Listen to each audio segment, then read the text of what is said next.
ஒரு மனிதன் தன் வாழ்க்கையை விட்டுவிட்டு ஆயிரக்கணக்கான மைல்கள் தூரத்தில் உள்ள ஒரு தீவுக்கு சென்றார். அங்கிருந்த மக்கள் அவரை ஏற்றுக்கொள்வார்களா என்று கூட அவருக்கு தெரியாது. ஆனால் ஒரே ஒரு விஷயம் மட்டும் அவருக்கு தெரியும். அந்த மக்களுக்கு தேவனுடைய அன்பை பற்றி சொல்ல வேண்டும் என்று. அவர் யார் தெரியுமா?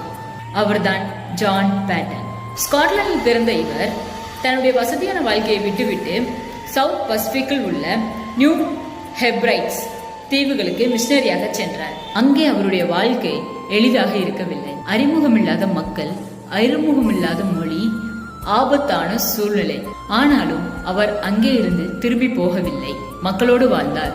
அவர்களோட மொழியை கற்றுக்கொண்டார். அவர்களுக்கு கல்வி கற்றுக் கொடுத்தார். அது மட்டுமின்றி தேவனுடைய வார்த்தையை அவர்களுக்கு சொல்லிக் கொடுத்தார். பல வருடங்களாக தன்னுடைய வாழ்க்கையை அந்த மக்களுக்காக அர்ப்பணித்தார். அவருடைய வாழ்க்கை நமக்கு ஒரு கேள்வியை கேட்கிறது.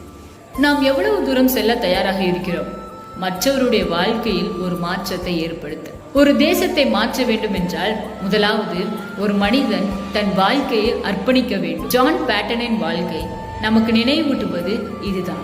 வாழ்க்கை நமக்காக மட்டும் வாழப்படுவது அல்ல, மற்றவர்களுக்காகவும் கொடுக்கப்படலாம். இப்பொழுது நீங்களே சிந்தித்து பாருங்கள், உங்களுடைய வாழ்க்கை யாருக்காக என்று.